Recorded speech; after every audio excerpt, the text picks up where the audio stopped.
네, 안녕하세요. 중국 공산당과 인민해방군, 글로벌리스트 흑막 세력, 악마의 내러티브 사제들, 이 세 집단으로 이루어진 삼각편대에 대한 전 세계 가치지향 애국민중의 투쟁을 매일매일 전해드리고 있는 세뇌타출입니다. 오늘은 미국에서 한편으로는 트럼프가 드디어 아주 대규모 집회를 이제 벌이기 시작을 했고, 다른 한편으로는 이 빅텍을 겨냥한 공화당의 움직임이 가시화되고 있습니다. 이런 와중에 조선일보는 글로벌리스트 흉내를 내서 드디어 트랜스젠더를 띄우는 지경까지 이르렀습니다. 그 같은 이야기를 오늘 살펴보기로 하겠습니다. 먼저 자율구독료 부탁 말씀 올립니다. 신한은행 140-012-108493 주 백모 프로덕션입니다. 참으로 어려울 때인데도 꾸준히들 도와주셔서 백모 세뇌 탈출 뚜벅뚜벅 진행하고 있습니다. 감사합니다. 좀 이제 제대로 말씀을 드린다면, 좀 단정적으로 말씀드린다면, 공화당이 빅텍 사냥 3대 원칙을 발표했습니다. 케빈 맥카시, 하원 공화당 대표죠. 하원 공화당 대표 리더입니다. 케빈 맥카시가 이 빅텍을 어떻게 손볼 것인가, 그 원칙 세 가지를 발표했는데, 첫 번째가 책임성, accountability, 두 번째가 투명성, 그러니까 transparency, 세 번째가 반독점성, 그러니까 antitrust, 이 세 가지 법을 가지고 이야기를 했습니다. 먼저 책임성에 대해서 케빈 맥카시는 지금 통신법 230조에 의한 면책특권을 취소해야 된다, 그렇게 말을 했습니다. 통신법 230조는 이 빅텍 소셜 미디어에게 이 한편으로는 그 사용자들이 한 그 발언 내용 혹은 글 내용에 대해서 면책을 주면서, 다른 한편으로는 빅텍 소셜 미디어가 무제한의 자의적 검열을 휘두를 수 있도록 그렇게 만들어준 겁니다. 일단 면책특권이 취소가 되면 당연히 그 다음엔 법률적인 문제가 붙게 되니까, 따라서 다음부터 이제 그 일이, 그러니까 순리대로 가게 되겠죠. 그걸 이제 책임성이라고 표현했습니다. 두 번째는 투명성입니다.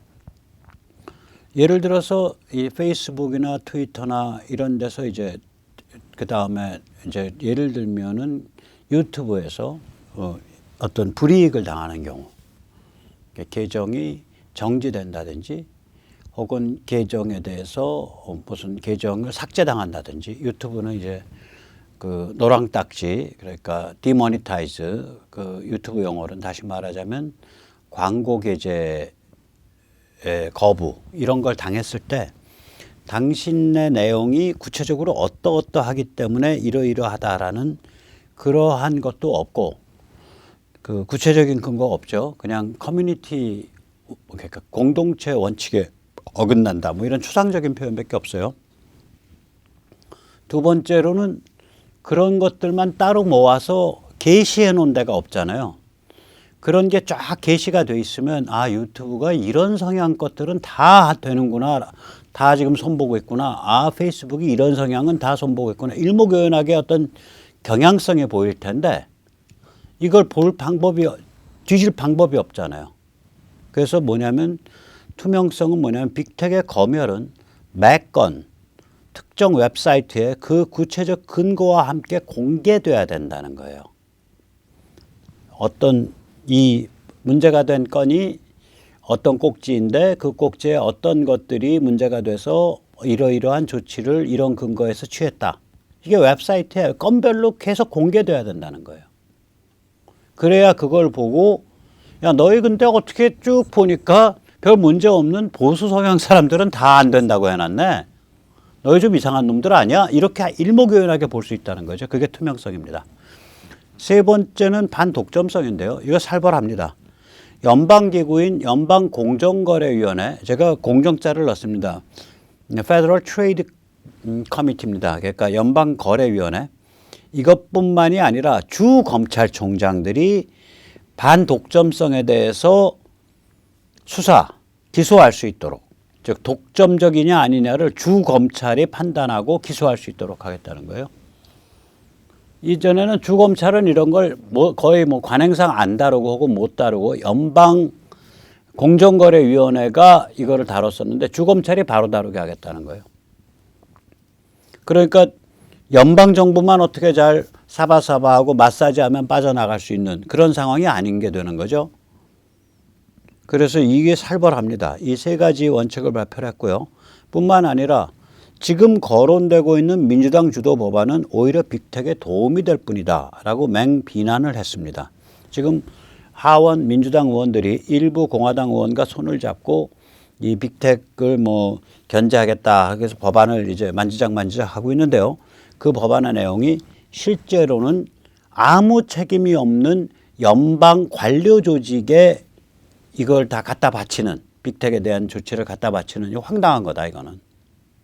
이거는 기본적으로 굉장히 정치적 판단이 들어가는 거고 그런 거기 때문에 이거를 아무 책임이 없는 책임 안 주고 그냥 면피해서 빠져나갈 수 있는 연방 관료 조직에 이거 다 갖다 바칠 수 없다.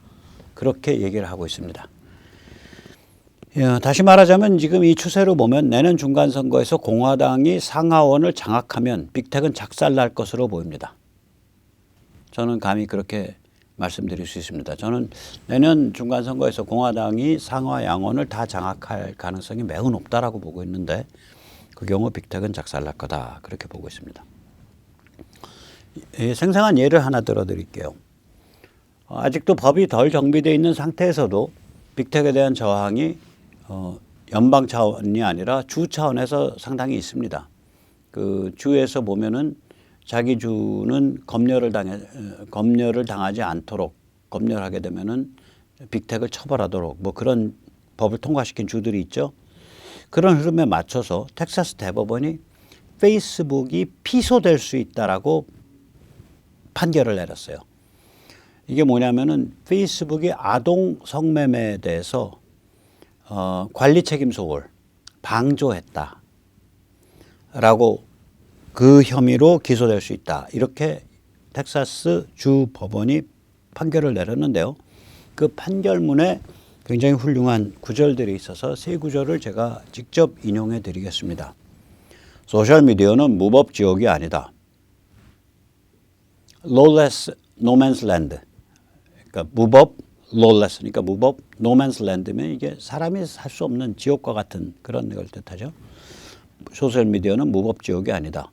성매매범이 페이스북의 메시지 기능을 사용했다면 페이스북에 그 책임을 물을 수 있다. 섹션 230은 소셜미디어에게 주들이 고의적으로 인신매매를 한 사람들에게 아무 책임도 물을 수 없는 무법 지옥을 만들 권한을 준 것이 아니다. 사용자들의 글과 행동에 대해 소셜미디어 플랫폼에게 책임을 묻는 것과 특히 인신매매와 관련해서 소셜미디어 플랫폼의 그릇된 행태, 관리 소홀에 대해서 책임을 묻는 것은 전혀 다른 일이다. 전자는 섹션 230에 의해 금지되어 있다. 후자는 섹션 230이 적용될 수 없는 사안이다. 이게 이제 말씀을 좀 드려야 되죠. 아까 섹션 230이라는 게 사용자들의 글과 행동에 대해서 이 인터넷 서비스 운영자들이 책임질 수 없다, 책임지지 않아도 된다 그런 얘기인데요. 이게 섹션 230이 이 섹션 230이 그러한 행위임에도 불구하고 여기서 뭐를 말씀드리고자 하냐면 섹션 230이 그러한 행위지만 그런 것에 면책 특권을 주고 있지만 이게 그렇다고 해서 소셜미디어가 관리 소홀을 해도 된다라는 건 아니다는 거예요. 눈부릅뜨고 관리해야 된다. 특히 성매매 이런 거에 대해서는. 음란한 내용 이런 거에 대해서는.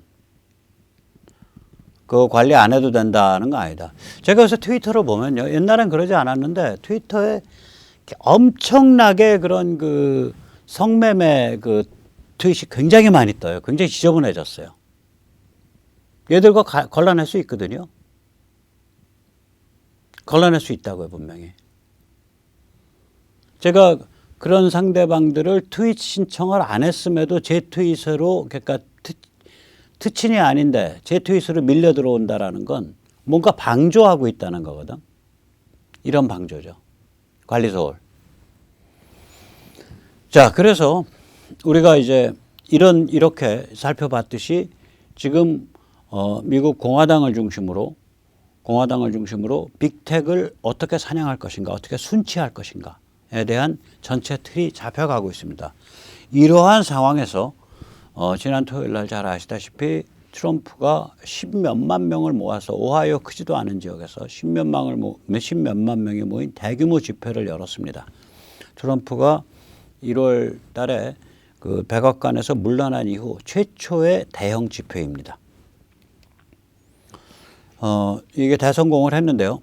여기 트럼프가 한 이야기들을 제가 한 세 구절 인용해 드리겠습니다.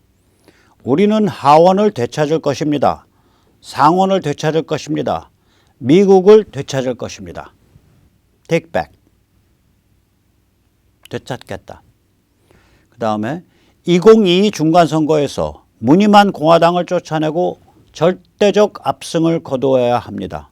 이 절대적 압승은 gigantic victory라고 되어 있습니다. 그러니까 어마무시한 압승을, 어마무시한 승리를 거둬야 합니다. 그런 어감이죠. 그 다음에 또 이런 말도 했습니다. 이 오하이오의 하원 의원이 로렌조 곤잘레스라는 사람이 있는데요. 이 로렌조 곤잘레스가 1월 6일에 그 의사당 사태의 책임을 물어가지고 미 하원에서 민주당이 지배하고 있는 미 하원에서 트럼프에 대해서 탄핵을 의결했을 때 1월 달 중순쯤에 그 탄핵을 의결을 할 때 공화당 의원들 10명이 거기에 찬성을 했거든요. 이 로렌조 곤잘레스가 그 10명 중에 한 명입니다. 이 로렌조 곤잘레스에 대해서 과거 로렌조 곤잘레스의 보좌관이었던 맥스 밀러가 지금 도전을 하고 있는데요. 그러니까 프라이머리가 열리겠죠, 이제.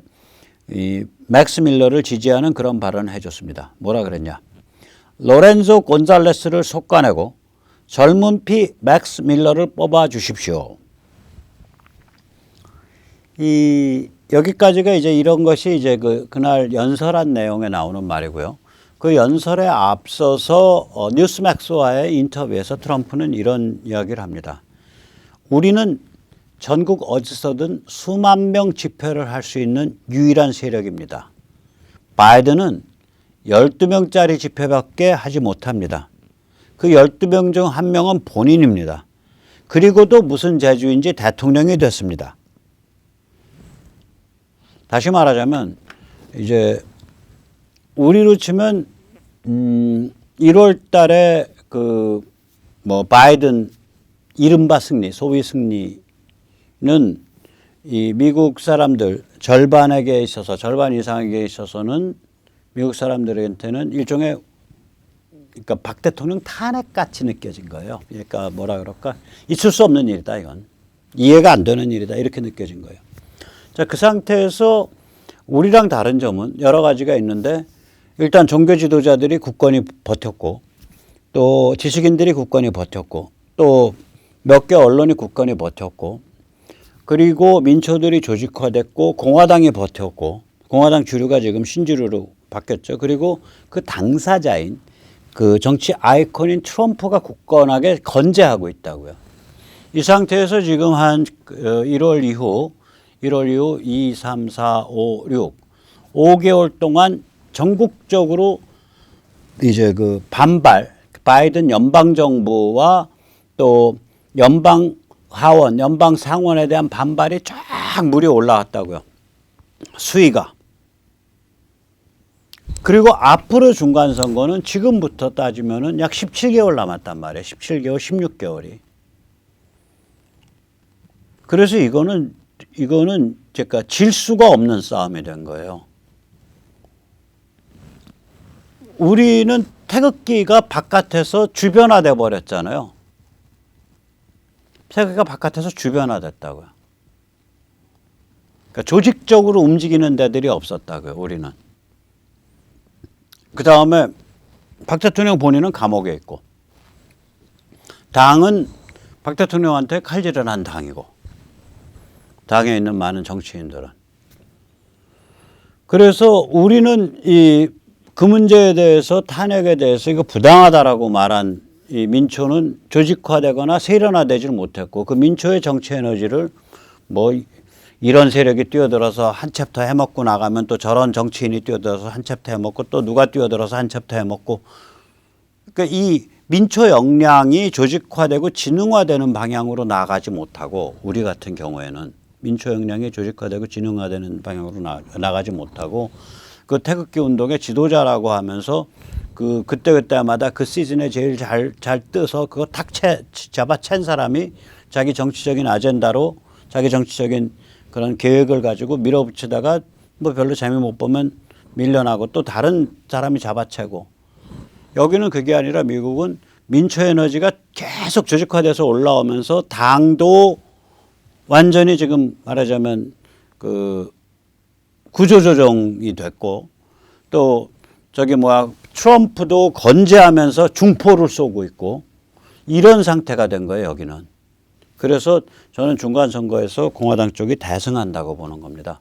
트럼프는 이런 이제 중포를 계속 쏠 거라고 봅니다, 저는. 그리고 저보고 배팅하라면 트럼프는 복귀하지 않을 거다.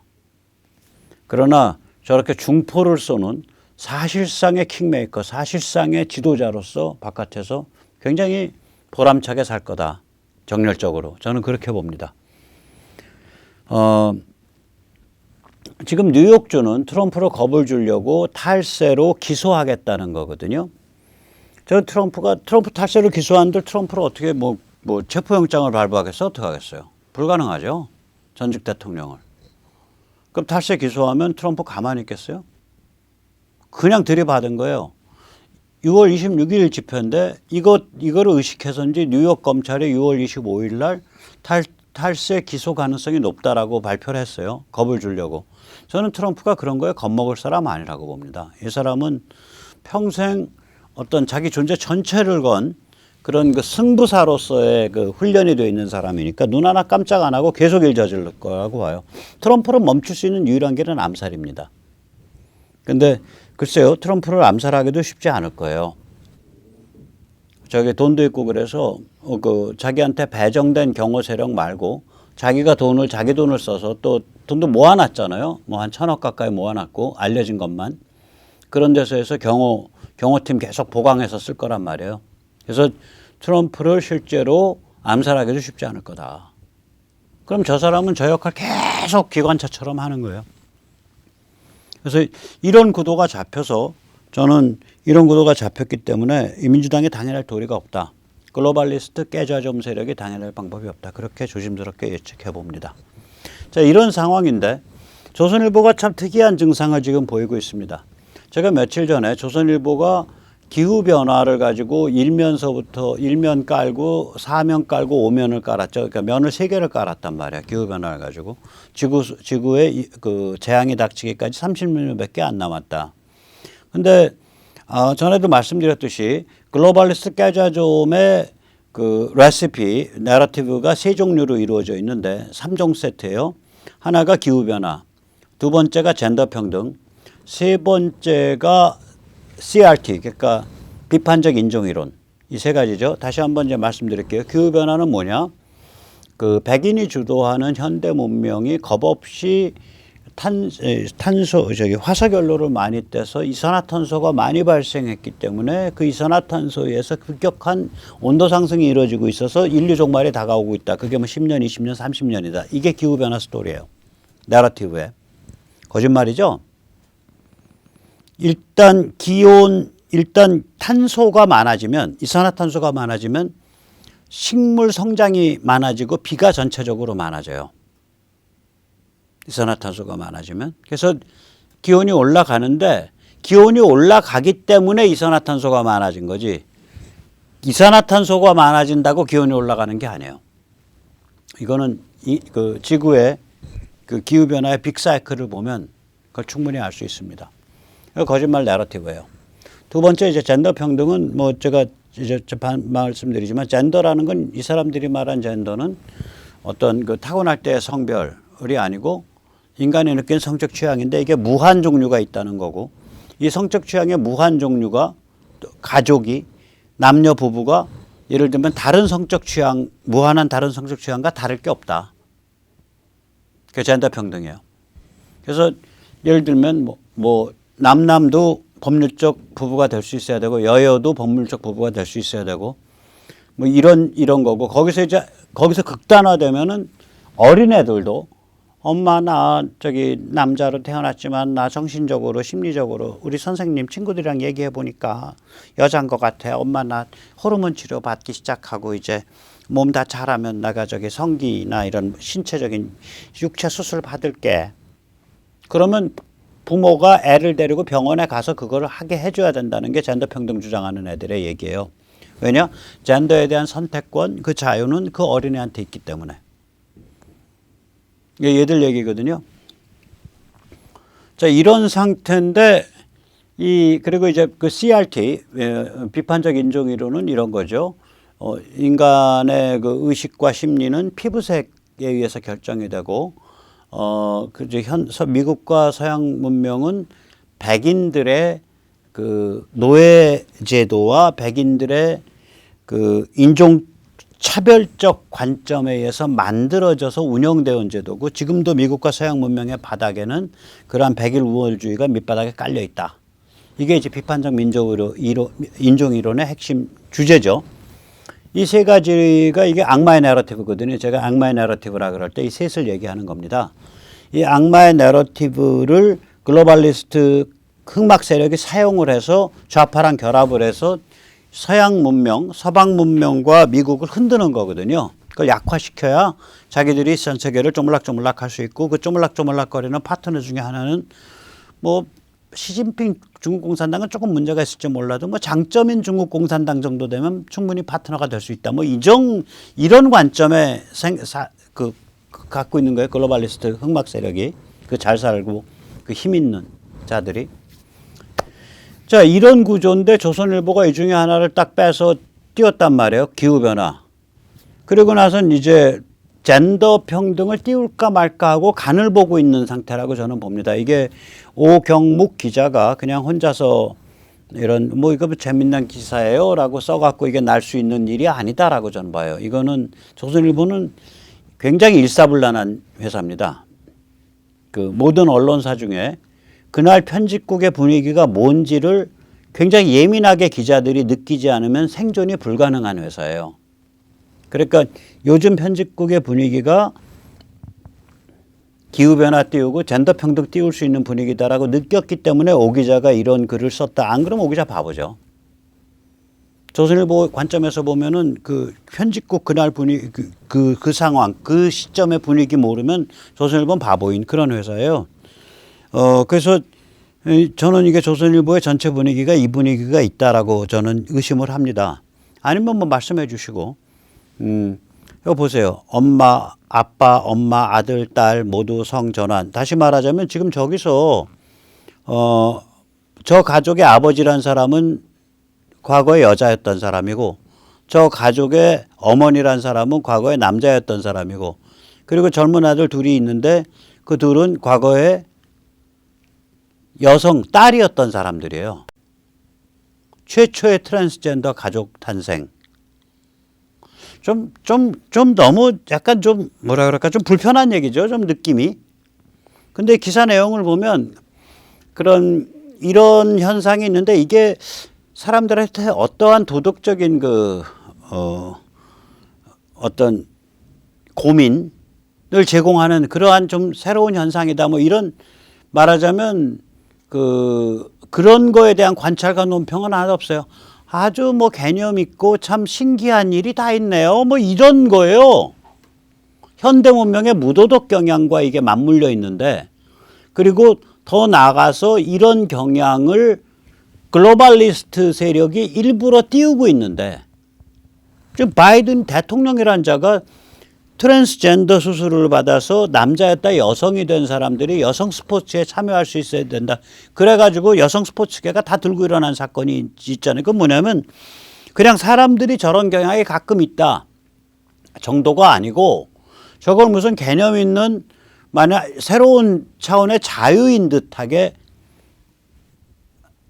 띄우는 게 지금 현재 바이든 정부고 현재 글로벌리스트들의 전략인데 거기에 대한 고민은 하나도 없잖아. 그 띄우는 거죠, 그냥. 지금 무슨 약팔이라고 있냐고, 조선일보는. 그 다음에 두 번째로는 지금 이 사진을 가만히 보시면 맨 왼쪽에가 여릿여릿하고 어리잖아요. 걔가 15살인가 뭐인 애더라고요. 그 기사를 보니까. 그러면 제가 10대 때에 자기 선택에 의해서 호르몬 치료제를 먹기 시작한 거예요. 저게 의사들 중에 태반이 반대하는 거거든요. 나이가 들어서 트랜스젠더가 되든 말든 그건 그 다음번 문제고, 미국은 보통 16살까지는 조금 가정교육이 있는 집안은 16살까지는 딸 애들 귀에다가 저기 이거 귓볼에 그 귀고리 구멍도 못 뚫게 피어싱도 16살까지는 진짜 문신, 진짜 새겨넣는 문신을 못하게 해요. 레이저 문신을. 왜냐하면 너가 그 평생 갈 거기 때문에 그거는 네가 나이가 조금 찬 다음에 결정해서 해라 이거예요. 그래도 안 늦는다. 지금 제가 여자일 텐데 원래 왼쪽 애가 지금 남성적인 분위기가 돌잖아요. 그럼 저는 10살 뭐 12살 무렵부터 호르몬 먹었다는 얘기예요. 자기 선택에 의해서 부모가 너 잘한다, 너 개념 있다 그러고. 저건 미국의 상당수 의사들은 저걸 아동학대라고 부릅니다. 지금 기사에 그런 문제의식이 없어요. 오경묵 기자. 귀하의 아이가 9살, 10살짜리 애가 아빠, 나 남자지만 내가 심리적으로 나 잘못 태어난 것 같아. 심리적으로 나는 여자야. 아빠 나 병원 데려다 줘. 나 저기 호르몬 먹고 나 트랜스 지금부터 밟아야 나중에 시술할 때 좋대. 그래야 더 완벽하게 여자로 간대. 아빠 이건 내 자유야. 내 자유 인정해줘. 내 인격 인정해줘. 하고 오 기자 당신한테 들이대면 당신은 어떻게 할 거냐고. 미국의 상당수 의사들은 저걸 아동학대로 봐요. 그때 그걸 못 끊어주고 너 잘한다 너 잘한다 병원 데려갈게 아빠가 돈 내줄게 하면 그 아동학대라고 본다고요. 상당수 의사들이.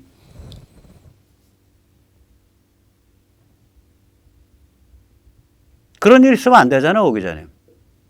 왜 그러고 살아? 이제 그래서 조선일보가 아마 이거는 내가 보기에는 기자 한 명이 재밌는 참 기사네 하고 띄웠다기보다 그 편집국 분위기가 이제 글로벌리스트 따라하자. 글로벌리스트 보니까 쟤들 기후변화 띄웠네. 우리도 기후변화 띄워. 쟤들 젠더 평등 띄우네. 우리도 젠더 평등 띄워. 이제 거기까지 간 거예요. 이제 남은 거 뭐냐? 비판적 인종이론인데 저는 이거 띄울 것 같아요. 이제 이 상태면 어떻게 띄우면 되냐. 제가 생각해 봤어요. 자, 조선일보 저한테 돈 내지 마시고 이 논리 써서 띄우세요. 이왕 그 길 가서 띄우시라고. 그래서 회사문 빨리 망하셔. 그게 차라리 낫겠어. 이런 식으로 띄우면 돼요. 미국과 서방은 과거 노예제, 착취, 학살로 얼룩진 과거의 업보에 대한 진솔한 참회와 반성이 이제 시작되고 있습니다. 그럼 되네.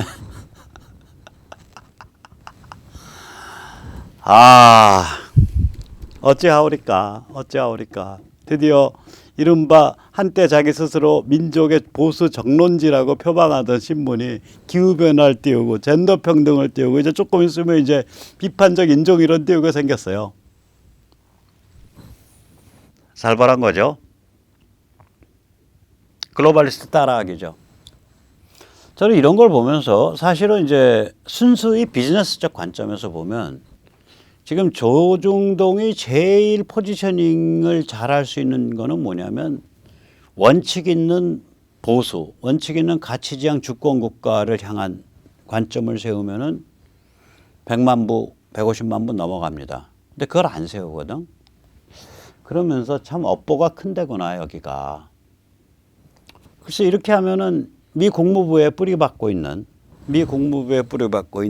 글로벌리스트들, 미국에서 글로벌리스트 딥스테이트가 가장 강한 부서 꼽으면 국무부, 법무부, FBI, CIA입니다. 네 개거든요. 근데 그 국무부 세죠. 그 글로벌리스트들 카발의 그 입김이 또 그런 관점이 깊게 뿌리박고 있죠.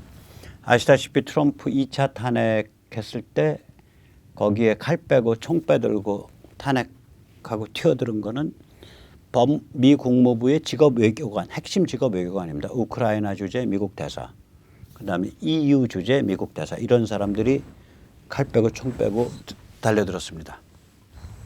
퀴드 프로코 어겼다고. 그러니까 트럼프가 자기의 직위를 이용해서 자기한테 정치적으로 이익이 되는 방향으로 우크라이나 정부에 부당한 압력을 행사했다. 그걸 그들이 증언을 해줬다고요. 그랬다가 증언하러 나왔다가 앞뒤 안 맞는 소리에서 박살났죠. 국회에서, 의회에서. 그게 그런 데입니다. 국무부에 어떤 사람들이 있는지 모르는 데입니다. 자, 그 안에 글로벌리스트들, 국무부 글로벌리스트들 입장에서 보면 조선일보 참 좋고 착한 신문이네. 한국의 보수 독자층 다 내다버리고 글로벌리스트가 주장하는 기후변화, 글로벌리스트들이 퍼뜨리고 있는 젠더 평등, 이제 조금 있으면 글로벌리스트들이 퍼뜨리고 있는 비판적 인종이론, 이거 거의 반미예요. 사실은 미국과 서방 문명 전체를 부정하는 거니까. 그거 하면 정말 머리 쓰다듬어주고 잘한 뽀뽀세라도 받겠나요? 축하드립니다. 그때가 되면 우리가 조선일보를 참 땅에 묻어야 되나 어떤 모르겠어요.